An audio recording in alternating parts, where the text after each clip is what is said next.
अच्छा जी, क्लास बात ये है कि जल्दी से टाइम क्योंकि शॉर्ट है और क्विज भी ऑब्वियसली 4 क्विज मिड से पहले, 4 क्विज मिड के बाद, 4 असाइनमेंट्स मिड से पहले, 4 असाइनमेंट मिड के बाद, 8 क्विज 8 असाइनमेंट, ये मजबूरी है क्योंकि 40 मार्क्स उन्होंने किए इसलिए इस पे वर्कलोड ज़्यादा है। मैंने आपको पहले भी कहा था इसको आप एग्ज़ाम समझें, इसलिए मैंने आज हर क्लास में क्विज रखा है क्योंकि वो मैनेज नहीं हो पा रहा था और वो पूरे नहीं होने थे। पूरे नहीं होने थे तो वो आप पर भी क्वेश्चन था और मुझ पर भी क्वेश्चन था, हाँ जी आपने क्विज 8 क्यों नहीं ली और 8 असाइनमेंट्स क्यों नहीं ली, वो एक प्रॉब्लम था। ठीक हो गया।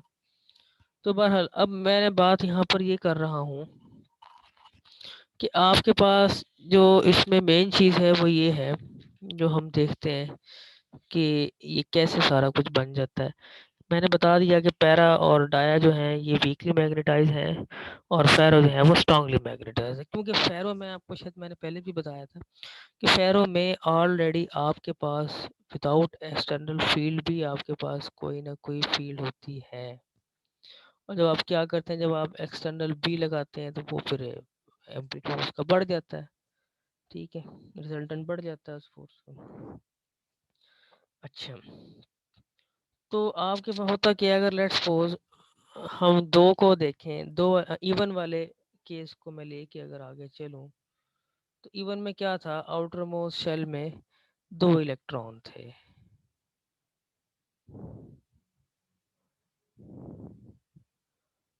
दो सर जी इलेक्ट्रॉन वो मैंने रिसर्च की। हम्म।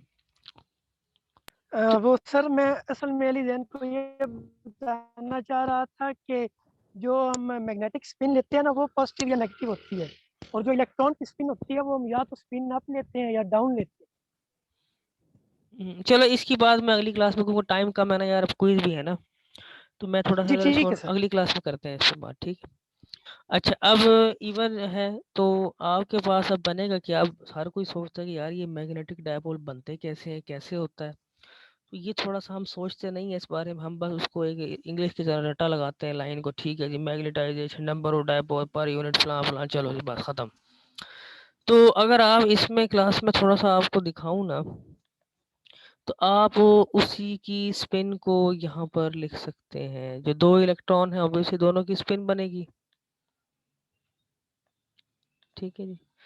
अब इसमें होगा क्या, वही सेंटर में जनाब न्यूक्लियस भी आएगा, तो न्यूक्लियस को हम यहाँ ड्रा कर लेते हैं, एटम है ना, तो ये इधर आ गया और इसी तरीके से एक जो है वो यहाँ आ गया। अच्छा, तो अब हमारे पास ये पॉजिटिव रहा और ये भी पॉजिटिव रहा। ठीक है, अब इलेक्ट्रॉन की दो मैंने आपको डायरेक्शन दो बताई, या तो क्लॉकवाइज या एंटी क्लॉकवाइज। तो ऑब्वियसली एक तो डायरेक्शन ये बन सकती है और एक डायरेक्शन इलेक्ट्रॉन की ये बन सकती है।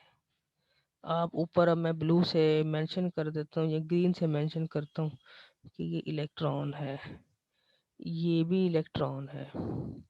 और ये आपको पता है कि इलेक्ट्रॉन की मोशन होगी तो करंट जो प्रोड्यूस होगा due to flow of charge वो हमेशा ऑपोजिट डायरेक्शन में होगा, कभी भी उसकी सिम्स में नहीं होगा। क्या अगर हम उसको बनाते हैं लेट्स सपोज, तो करंट की डायरेक्शन भी तो कोई ना कोई बनेगी ना यहाँ पर, तो करंट की डायरेक्शन अपवर्ड होगी। ये आपका आई है, इसमें जो करंट की डायरेक्शन बनेगी वो डाउनवर्ड होगी। ठीक है जी।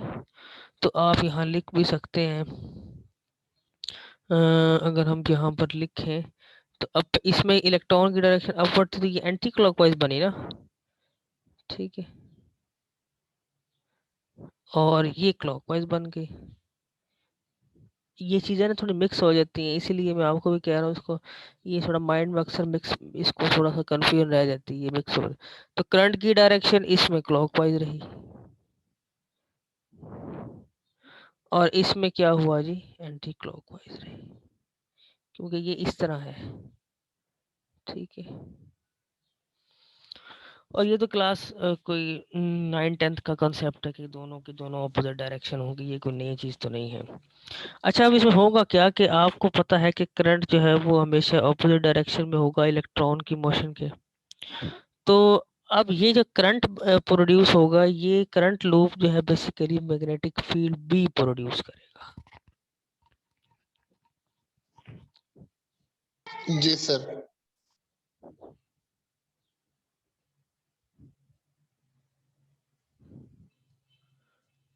मोशन है ना इसमें।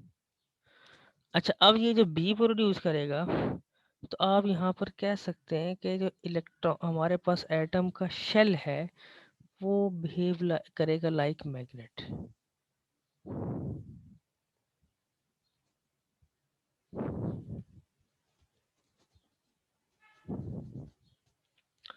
ठीक है।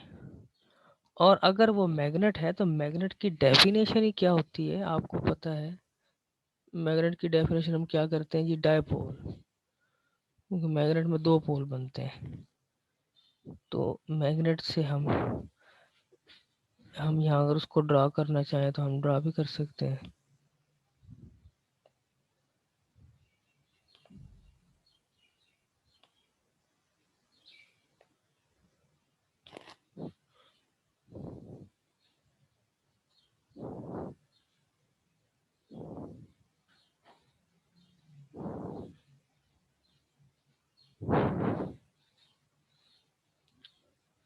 ठीक है जी।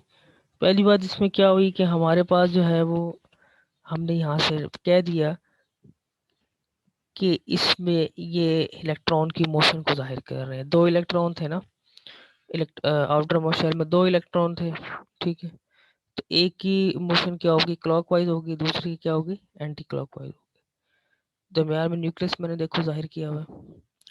अच्छा, तो अब ये इनमें इसकी वजह से क्योंकि ये फ्लो ऑफ चार्ज है, जो करंट प्रोड्यूस होगा वो अपोजिट डायरेक्शन में होगा। ठीक, और ये जो है बेसिकली आपके पास शेल जो है वो इसमें बिहेव करेगा लाइक अ मैग्नेट। ठीक है, और ये जो मैग्नेट है आपको पता है कि इसके दो पोल होते हैं। कभी भी मोनोपोल डायमंड जो है ना आपके पास मैग्नेट नहीं होता। इसका रिजल्ट कहाँ से? क्योंकि डायनामिक्स तो मेरा कोर्स नहीं है, लेकिन मैं आपको फिर भी थोड़ा बता देता हूँ। इसी वजह से हम यहाँ कह देते हैं कि del dot B is equal to 0। Monopole does not exist.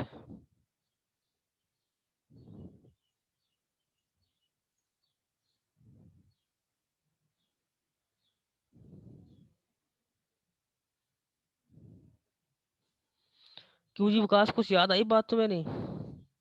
Wasim, Afzal, Bilal, आपको ये हम जी पढ़ सर। ये हम सर ये पढ़ते एमसीक्यू पीपीएससी एग्जाम में आया था। हाँ, ये इससे रिजल्ट ये सेंटर में पूछा जाता है कि हाँ जी ये बताएं कि डायप मैग्नेट का एक पोल एग्जिस्ट क्यों नहीं करता, साउथ क्यों नहीं बन जाता। ठीक है, अगर मैग्नेट को नीचे गिराओ तो दो पीस में कन्वर्ट हो जाता है ना।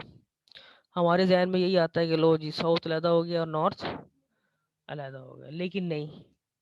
जैसे ही वो दो पीसेस में कन्वर्ट होगा फौरन दोनों पोल दोबारा एग्जिस्ट होंगे। तो ये del dot B equal to 0 जो है बेसिकली ये मोनोपोल डज नॉट एग्जिस्ट हम इसको कह सकते हैं।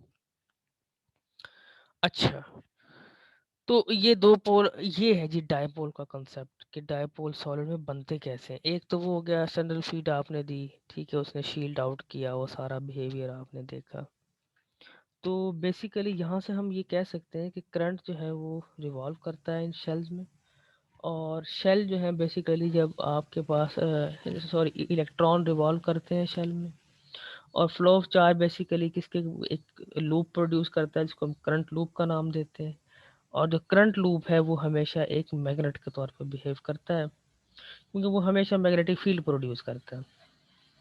अच्छा जी, तो अब अगर ये दो मैंने आपके सामने सूरत हाल रखी है, तो बेसिकली ऑब्वियसली एक में इलेक्ट्रॉन जो है वो क्लॉकवाइज मूव कर रहा है, दूसरे में एंटी क्लॉकवाइज मूव कर रहा है। एक में करंट की डायरेक्शन क्लॉकवाइज है, दूसरे में करंट की डायरेक्शन एंटी क्लॉकवाइज है।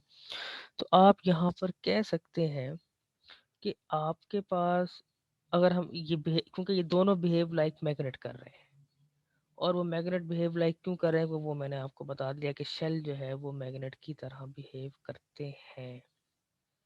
ठीक हो गया जी, ये आपने अभी देख ली ये बात।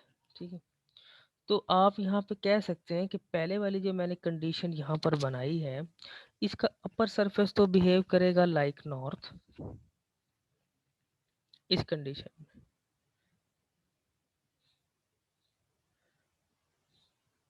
अपर सरफेस नॉर्थ की तरह बिहेव करेगा, और इसका जो हमारे पास बैक साइड है जिसको आप कह सकते हैं लोअर सरफेस, जो लोअर सरफेस है वो मेरे पास क्या होगा जी, साउथ बन जाएगा। क्योंकि किक पर डायरेक्शन पर डिपेंड कर रहा है ना। अब आप देखो ये जो मैंने बनाया यहाँ पे, इसकी डायरेक्शन कैसे होगी, यूँ, ठीक है। तो आप यहाँ पर कह सकते हैं कि पहली वाली कंडीशन में बता रहा हूँ, क्योंकि जिसमें इलेक्ट्रॉन जो है वो रिवॉल्व कर रहा है इन क्लॉकवाइज डायरेक्शन, तो इसका अपर सरफेस तो नॉर्थ की तरह बिहेव करेगा और इसका लोअर सरफेस जो है वो साउथ की तरह बिहेव करेगा। उसमें आप ये बात लिख सकते हैं। इसी तरीके से दूसरा केस है, उसमें अगर आप देखें दोनों डायरेक्शन मैंने आपके सामने यहाँ लिखी हुई हैं, तो इसमें कुछ सूरत हाल इस तरह से बनेगी, ठीक है। अब इसमें क्या होगा जी कि इसका अपर सरफेस जो है वो तो साउथ एक्ट करेगा, साउथ की तरह एक्ट करेगा, ठीक है। अपर जो है इसमें साउथ, इसकी बैक साइड जो है जिसको हम लोअर साइड कह रहे हैं वो नॉर्थ की तरह बिहेव करेगा। तो अब मुझे ये बताओ कि नॉर्थ से साउथ की तरफ मैग्नेटिक फील्ड लाइंस बनती हैं या साउथ से नॉर्थ की तरफ बनती हैं? एन से एस की तरफ, नॉर्थ से साउथ की तरफ। सर सा- नॉर्थ से निकलती हैं और साउथ पे जाके फॉल करती हैं। साउथ पे फॉल करती हैं, साउथ से नॉर्थ नहीं होती किसी किसी केस में हद तक अगर आप बात करें। अच्छा अब चलो ये थोड़ा सा ज़रा असल में टाइम भी सिर्फ 6 मिनट्स है, क्योंकि फिर क्विज आ जाएगा, मैं इसको थोड़ा सा ज़रा जल्दी लेके चल रहा हूँ।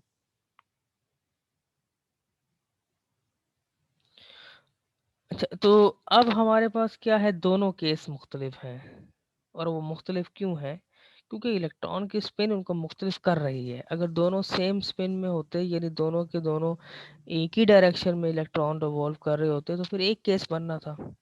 अब मसला ये है कि दो केस सेपरेट बन रहे हैं, ठीक है। दोनों के दोनों जो आपके सामने केस नज़र आ रहे हैं ना जी, वो सेपरेट। एक का तो मैंने आपको डिस्कस यहाँ कर दिया कि इसका अपर सरफेस नॉर्थ होगा, इसका अपर सरफेस साउथ, क्योंकि इसके डायरेक्शन की वजह से ये डिपेंड कर रहा है। उसमें अगर आप देखें तो वो डायरेक्शन चेंज है। अच्छा तो अगर अब आप ये पहली वाली टर्म देखें तो इसको आप कह सकते हैं कि इससे मैग्नेटिक मूवमेंट जो है वो इनर से आउटर की तरफ है,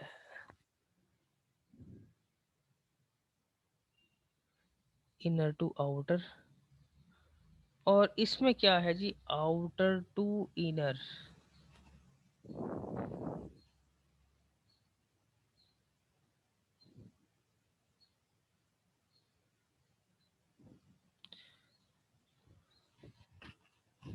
ठीक हो गया। और इसके साथ साथ जो है आपके पास अगर आप बात करते हैं इसकी क्या कहते हैं जी, देखो अब बात ये है कि मैग्नेटिक फील्ड जनरेट हो रही है, प्रोड्यूस हो रही है, तो यहाँ पर एक मैग्नेटिक फोर्स भी आ जाएगी जिसको आप फ्लेमिंग राइट हैंड रूल से मेजर करते हैं।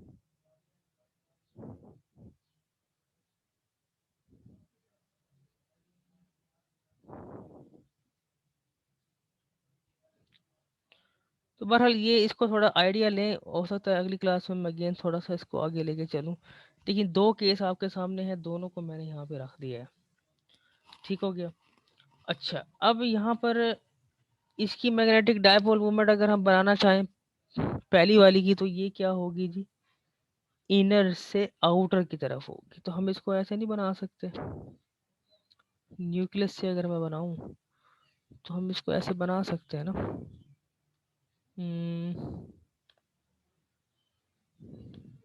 ऐसे, ठीक है। और इसके साथ साथ इसकी कैसे बनेगी जी, क्योंकि आउटर टू इनर है। ये थोड़ी स्लाइड काफ़ी ख़राब हो क्योंकि लिखा काफ़ी गया है, बहरहाल चलो थोड़ा सा आइडिया ले लो, क्योंकि नेक्स्ट फिर मैं इसको थोड़ा सा एक्सप्लेन कर दूंगा। तो ये क्या है मेरे पास, आउटर से इनर है। तो आउटर से इनर अगर बनाना चाहूँ, क्योंकि वो न्यूक्लियस में आ रही है, तो ऐसे नहीं बन सकते।